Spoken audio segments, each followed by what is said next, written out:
로마서 5장 18절 19절 2015년도 예수고난 성찬 기념예배에 우리가 묵상한 하나님 말씀은 로마서 5장 18절 19절 말씀, 저와 여러분이 한 목소리로 봉독하겠습니다. 시작.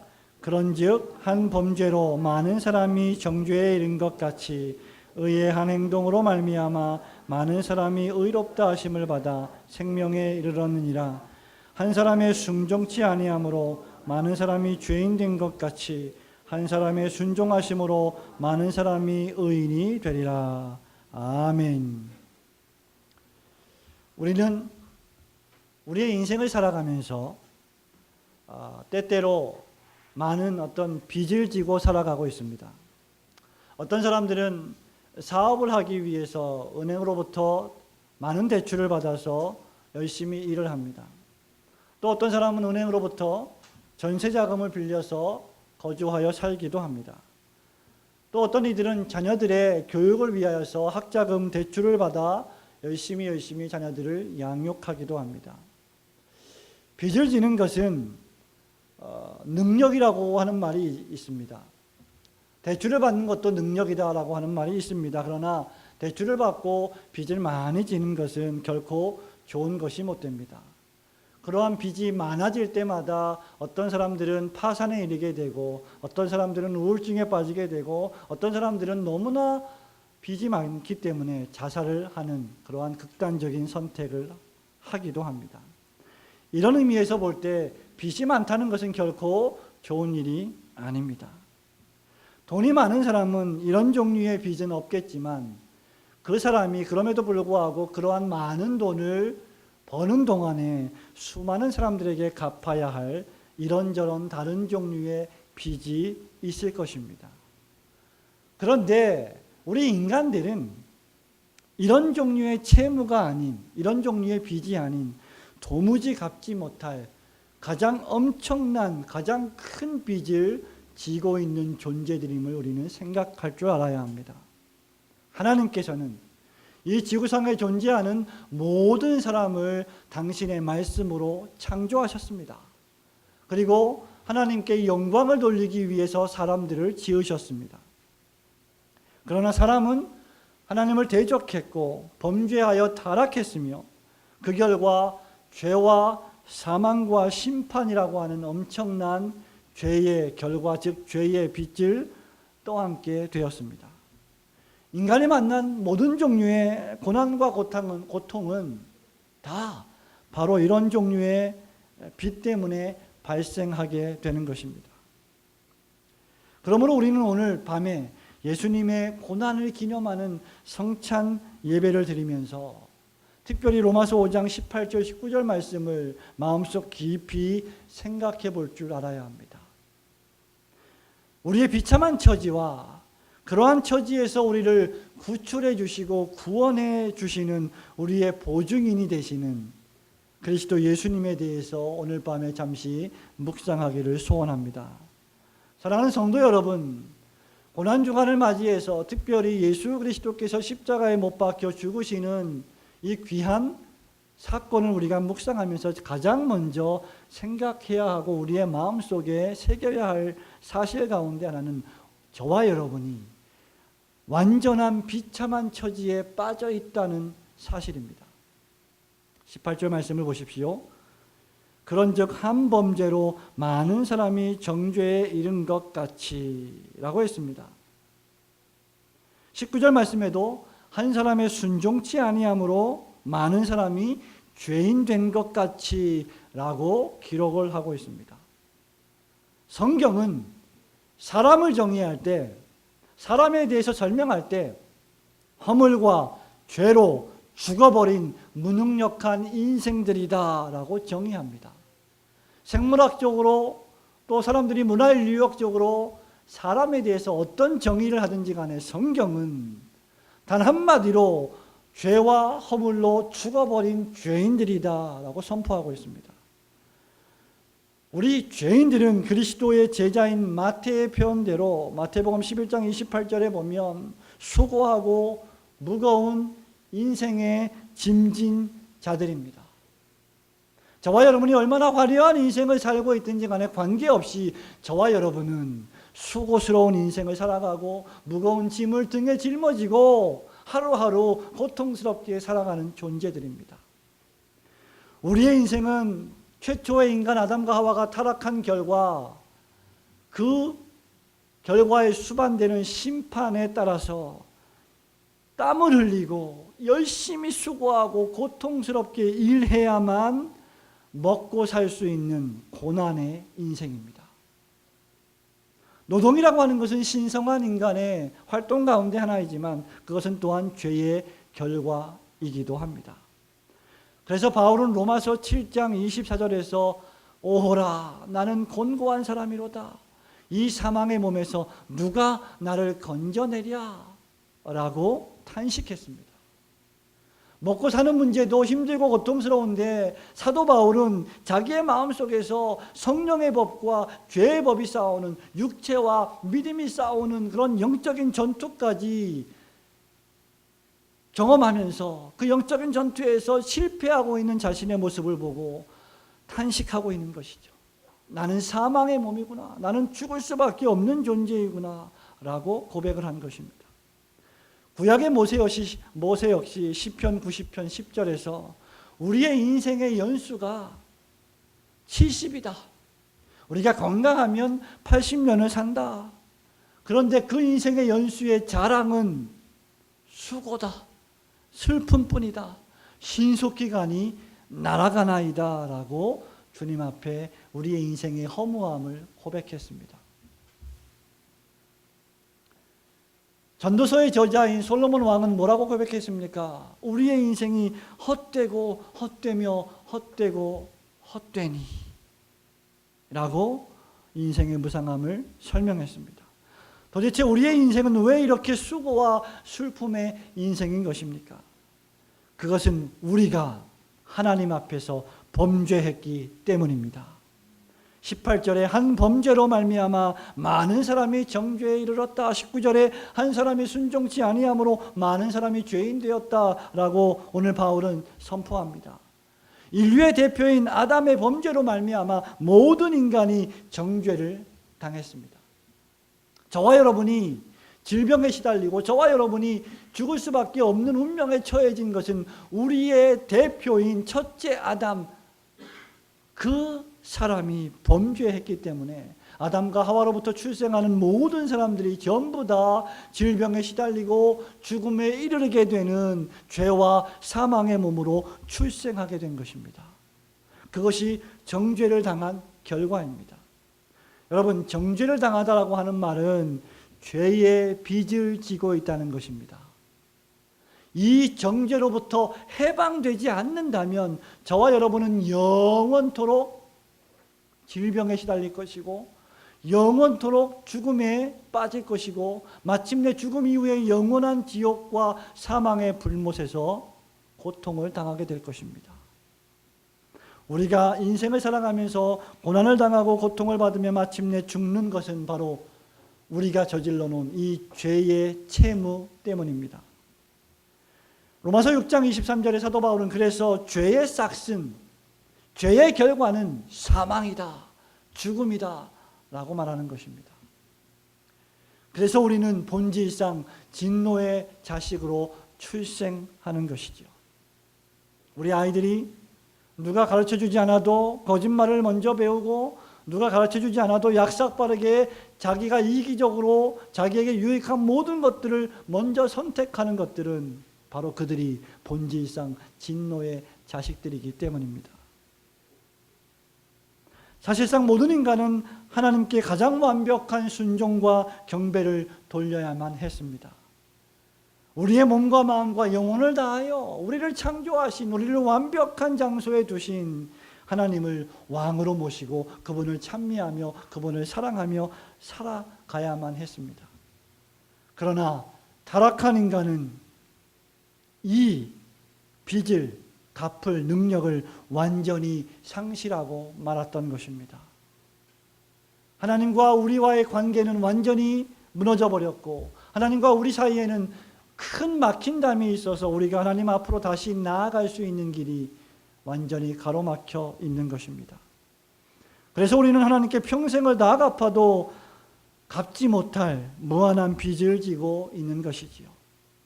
우리에게는 이런 빚을 청산할 재력도 능력도 없습니다.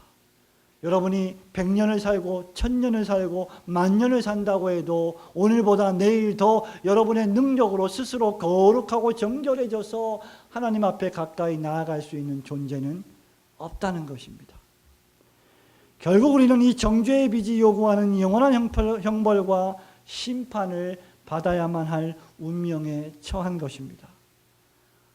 우리는 이 고난주간에 특별히 예수 그리스도께서 우리를 위하여 십자가를 지시고 돌아가신 이 귀한 사건을 기념하는 이 밤에 우리의 이 처참한 처지를 깊이 묵상해야 합니다. 우리 인간이 해결하지 못하는 가장 큰 난제, 가장 큰 문제가 있다고 하면 저와 여러분이 이 죄와 사망의 몸에서 우리를 스스로 건져낼 능력이 없다는 사실입니다. 암에 걸린 사람을 우리의 능력으로 스스로 고쳐낼 수 있는 힘이 우리에게는 없다는 것입니다. 그래서 우리는 이러한 처지를 깊이 묵상해야 합니다. 왜냐하면 그래야만 우리를 이 죄와 사망과 지옥 권세에서 완전히 구출해 주시고 구원해 주시는 예수 십자가의 구속의 은혜에 깊이 감사할 수 있기 때문입니다. 자기 자신이 죄인인지를 모르는 사람들은 예수 그리스도의 십자가 구속의 은혜가 얼마나 감사한 것인지를 깨닫지 못하기 때문입니다. 그래서 우리는 두 번째로 그리스도 예수께서 우리의 보증인이 되셨다는 사실을 깊이 묵상해야만 합니다. 18절 말씀을 다시 보십시오. 한 범죄로 많은 사람이 정죄에 이른 것 같이 의의 한 행동으로 말미암아 많은 사람이 의롭다 하심을 받아 생명에 이르렀느니라. 19절 말씀에도 한 사람의 순종하심으로 많은 사람이 의인이 되리라 믿으시기를 축원합니다. 여러분, 예수 그리스도께서 우리의 보증인이시다라는 말은, 이 말은 무슨 말을 의미합니까? 예수님이 우리가 진 그 채무의 빚을 대신 갚아주시는 우리의 든든한 후원자가 되신다는 사실입니다. 여러분, 저와 여러분이 1억 아니 10억이라고 하는 빚을 졌다고 생각을 해보십시오. 근데 여러분에게는 이미 사업에 실패해서 여러분은 이미 가사가 탕진되어서 파산되어서 그것을 갚을 능력이 전혀 없고 그것 때문에 여러분은 수감 생활을 할 수밖에 없다고 생각해 보십시오. 그러한 때에 누군가가 여러분의 친구이든지 여러분의 지인이든지 아니면 여러분이 모르고 있던 어떤 사람이든지 간에 누군가가 아무 대가 없이 여러분들에게 그 모든 빚을 갚아준다고 하면 그것보다 더 감사하고 그것보다 더 복된 소식은 여러분에게 없을 것입니다. 누군가 내게로 와서 공경에 처해 있는 나를 도와준다면 그것보다 더 행복한 일은 없을 것입니다. 여러분, 하물며 죽을 수밖에 없고 죽어가고 있으면 마침내 죽어버릴 저와 여러분의 인생을 죽지 않고 영원히 살게 만드시는 그 엄청난 구원을 우리에게 제공해 주신다면 그것보다 더 큰 감사와 은혜의 조건이 어디 있겠습니까? 그것이 바로 예수 그리스도의 십자가의 의미입니다. 그 일을 성취하신 분이 바로 예수 그리스도이십니다. 의의 한 행동, 예수님의 행동입니다. 한 사람의 순종하심, 예수 그리스도의 순종하심입니다. 첫째 아담이 실패한 그 자리에서 둘째 아담이 그 일을 성공하심으로 말미암아 저와 여러분은 죄에서 구원을 받고 뿐만 아니라 죄인에서 의인 되었으며 뿐만 아니라 죽어버렸던 인생에서 영원한 생명을 얻는 축복의 사람들이 되신 줄 믿으시기를 축원합니다. 그리스도 그분은 의로운 분이십니다. 그분은 순종하신 분이십니다. 예수 그리스도께서는 창세전에 성부와 성령과 함께 스스로 우리를 위한 구원의 보증인이 되시겠다고 서약하셨습니다. 이것이 바로 은혜 언약이요 구속 언약입니다. 그래서 때가 참에 갈라디아서 4장 4절에 그분이 여자에게서 나시고 고난받으시고 모든 하나님의 율법의 말씀을 순종하셨고 죽기까지 십자가에서 복종하심으로 저와 여러분을 위한 구속을 완성하셨습니다. 이분이 우리의 surety, 보증자다, 보증인이다. 그래서 욥기 16장 19절에서 욥은 이렇게 말합니다. 지금 나의 보증자가, 나의 증인이 하늘에 계시고 나의 보증인이 높은 데 계시느니라. 히브리서 7장 22절에는 이와 같이 예수는 더 좋은 언약의 보증이 되셨느니라 라고 기록하고 있습니다. 성도 여러분, 때가 참에 그분이 여자에게서 나셨고 하나님이신 그 예수 그리스도께서 인간인 여자의 몸에서 낮아져서 출생하셨고 율법을 준행하셨고 철저히 복종하셨고 고난 가운데 순종을 배우셨고 땀방울이 핏방울이 되도록 저와 여러분을 위해서 기도하셨습니다. 급기야 십자가에서 돌아가셨습니다. 그리스도 그분의 삶은 거의 전부가 고난이라 해도 과언이 아니었습니다. 이유는 우리가 진 빚을 청산하시기 위함이었습니다. 이사야 선지자는 이에 대해서 이사야서 53장 5절에서 이렇게 말합니다. 그가 찔림은 우리의 허물을 인함이요 그가 상함은 우리의 죄악을 인함이라. 그가 징계를 받음으로 우리가 평화를 누리고 그가 채찍에 맞음으로 우리가 나음을 입었도다. 그분의 찔림과 그분의 상함, 그분의 고난, 그분의 순종, 그분의 죽음은 모두 다 여러분과 저의 빚을 해결하기 위한 우리의 보증인으로서의 대속적 고난과 죽음이었던 것입니다. 빚은 우리가 졌는데 갚으시기는 주님께서 갚으신 것입니다. 우리 주님은 이 빚을 갚기 위해서 자기 영혼을 버려 사망에까지 이르게 되었습니다. 이유는 이사야서 53장 12절에 있는 말씀처럼 그가 죄가 없으심에도 불구하고 범죄자 중 하나로 헤아림을 입었고 많은 사람의 죄를 짊어지셔야만 했기 때문입니다. 이것이 그분의 의로운 한 행동입니다. 이것이 그분의 순종입니다. 예수님은 당신 자신의 죄 때문이 아니라 우리의 죄 때문에 인간 법정에 끌려가 죄인이라고 선포되는 수모를 당하셨고 십자가에서 사형이라고 하는 선고를 받아 물과 피를 흘리며 돌아가셨습니다. 그분은 지옥과 같은 고통을 통과하셔야 했고 무덤에까지 내려가 장사 지낸 바 되셔야 했습니다. 바로 이것이 저와 여러분이 고난주간을 맞이해서 깊이 묵상해야 할 말씀입니다. 그리고 바로 이것이 우리가 배워야 할 그리스도 예수의 순종의 마음입니다. 빌립보서 2장 5절에서 바울은 이렇게 말합니다. 너희 안에 이 마음을 품으라. 고 그리스도 예수의 마음이니 그는 근본 하나님의 본체시나 하나님과 동등됨을 취할 것으로 여기지 아니하시고 오히려 자기를 비워 종의 형체를 가지사 사람들과 같이 되셨고 사람의 모양으로 나타나사 자기를 낮추시고 죽기까지 복종하셨으니 곧 십자가에 죽으심이라. 사랑하는 성도 여러분, 그렇기 때문에 이제 우리는 더 이상 죄와 사망이라고 하는 감옥에 빠져서 허우적거려서는 안 됩니다.